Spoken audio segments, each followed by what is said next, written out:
Okay, after everything's out and cleaned up, you can go ahead and reinstall the new, or put in the new seals.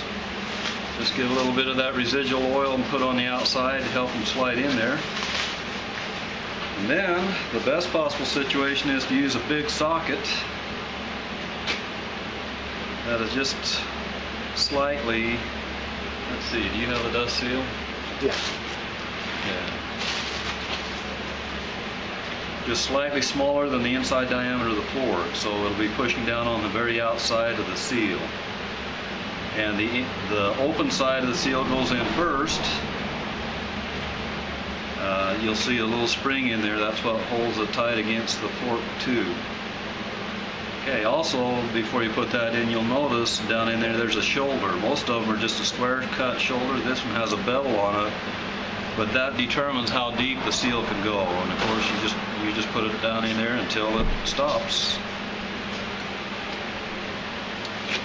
Put the seal on there. There's a socket. Just tap it down in there, keep going around to try to keep it square. Looks like this one got cocked a little bit, so I need to tap on that side a little bit to straighten it out.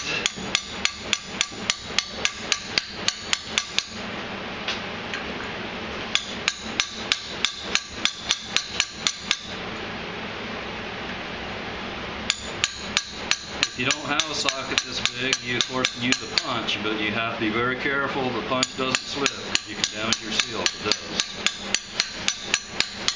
Alright, once it's straightened up, just keep tapping round and round until you feel that bottom out on that shoulder. And if you're paying attention, you can feel it.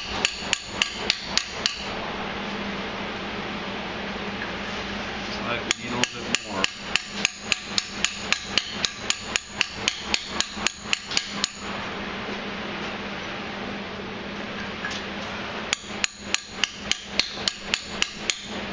You can also tell by just slipping the dust seal in there, if it fits underneath the groove for the snap ring, then of course it's in deep enough. I don't think we're in quite far enough. Okay, you can also tell from the sound. We're just about there.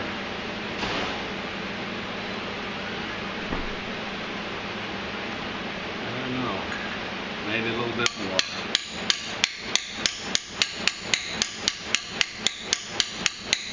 When I put mine in, it was pretty obvious.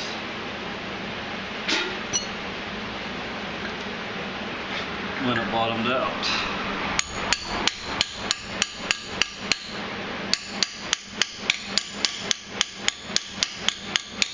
Still feels to me like it's going down.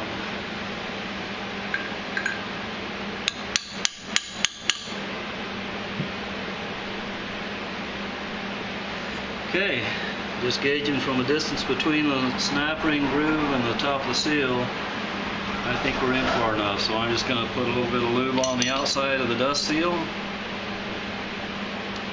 and that's just the residual fork oil. Slip that down in there. Yeah, I have a full groove showing, so I can slip the snap ring back in.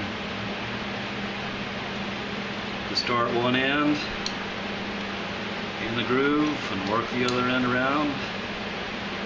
Make sure it seats in the groove. Let's see, where did that small screwdriver go?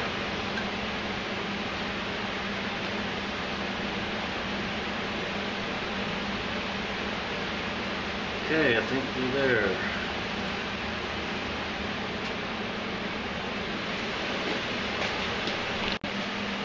Okay, a couple of things before we reassemble. One thing is you're supposed to measure the free length of the spring and make sure it meets specifications. Let's see, this one measures about 12 1/16.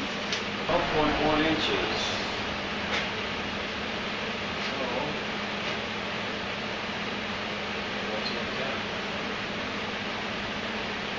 That'd be just short of 12 1/8, because 1/8 is 0.125. Yeah. So we're in specification, just barely. Yeah, when I measure over to where the wrap comes around, it's actually 12 1/8. So we're just barely within specifications. We'll take it that way. Next thing, obviously the forks have collected a little moisture at some point in time, and so there's a little bit of rust on this spacer. We're going to clean that up.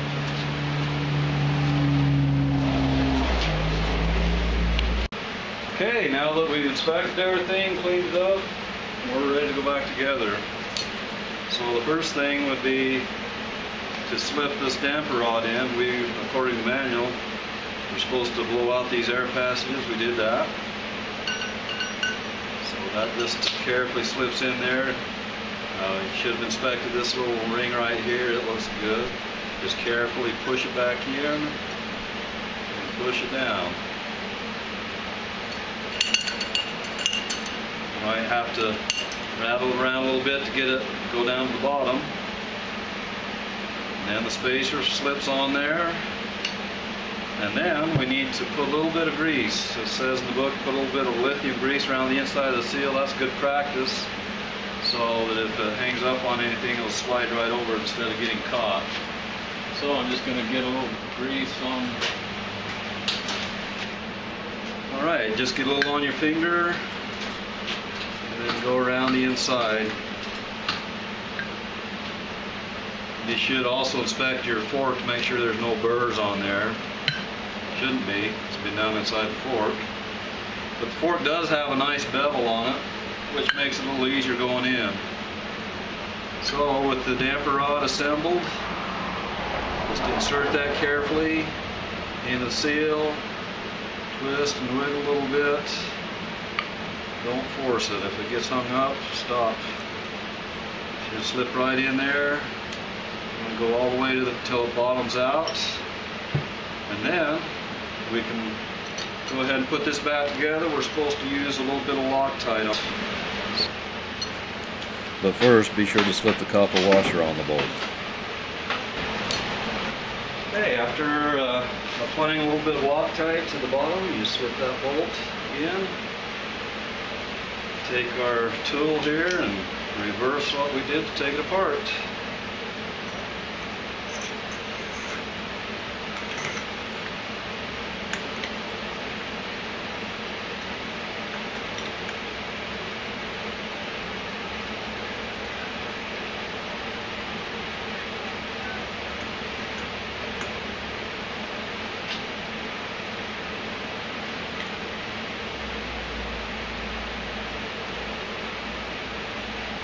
Alright, now we'll need to lay it on the floor and torque it. I'll have to check the manual for the torque specification.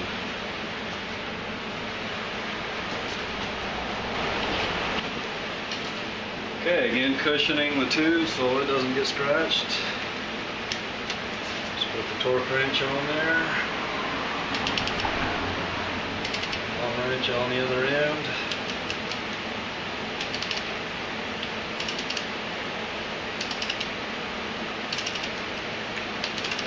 We're not quite there yet. There, we're getting close.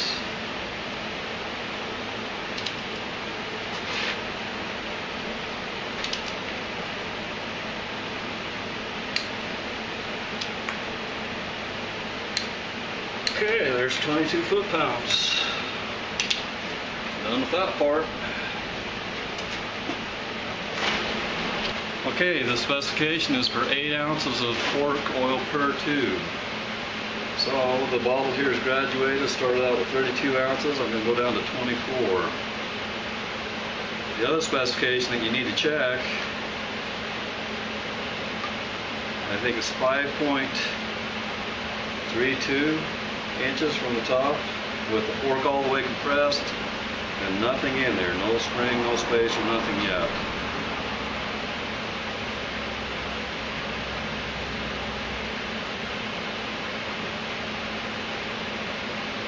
About halfway there.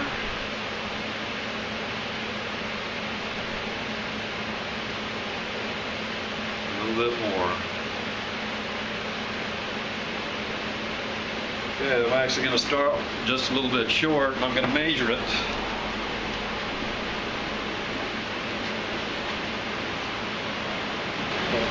Its specification is 5.32 inches. 3/8 is 3.375, so just slightly short of 3/8, 5 3/8. And of course, you want to make sure your measuring tool is clean. And this should be standing straight up and down. So I'm just going to go in 5 inches, pull it out, and see if it's touched anything. Nope. 5 1/8. Still clean. 5 1/4. Still clean. And 5 3/8. So that means I have nowhere filled it yet. So I'll go ahead and add in, well, just a little bit more according to this.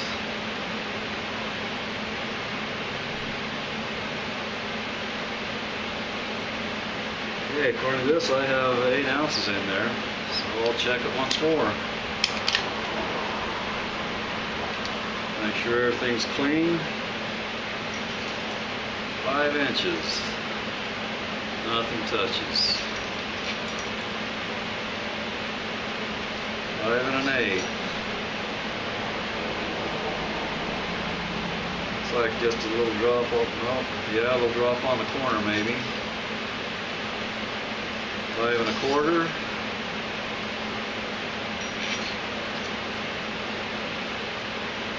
5 3/8. Okay, I went to 5 1/2 and it touched, which means we're pretty close. So I'm just going to add just a wee bit more. Try it again.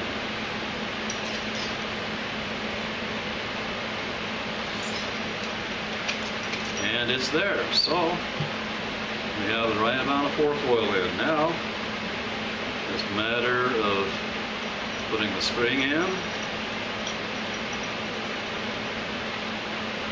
The spring seat. And on this one, the smaller diameter has a shoulder, and that goes down in towards the spring.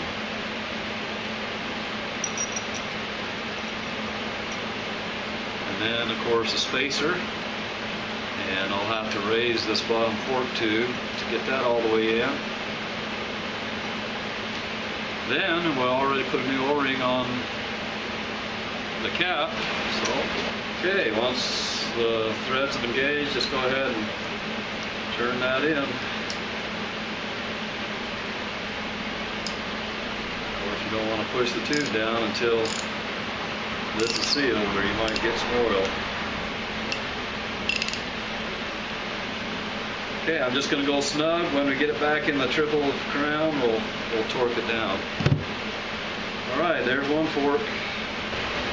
Okay, the last step, I guess, is to go ahead and put on a new fork boot if you have one.